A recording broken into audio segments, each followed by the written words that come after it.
Pinatawad mo kasi nagloko. Tapos sasabihin na magbabago. Pero minsan, hindi siya nagbago. Gumaling lang siyang magtago ng panloloko. Kasi dati, nahuli mo siya. Kasi palpak pa. May chat na naiwan, may pangalan na lumalabas, may kilos na halata, may dahilan na hindi tugma. Kaya nung pinatawad mo, akala mo nagbago na, akala mo natuto na, akala mo pinili ka na.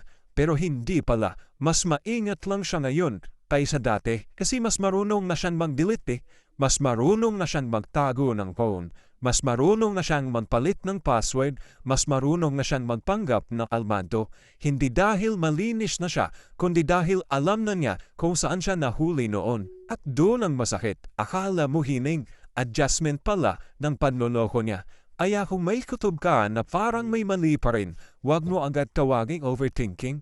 Minsan hindi ka praning. Naaalala lang ng katawad mo yung pattern na minsan ka nang ginawang tanga. Kaya please, huwag kang basta-basta maniniwala sa taong nagsasabing nagbago na siya. Kung ang nagbago lang naman ay paraan niya ng pagtatago. Kasi hindi po lahat ng tahimik na ngayon loyal na. Yung iba, mas magaling lang talaga na maglinis ng kalat nila bago mo pa makita.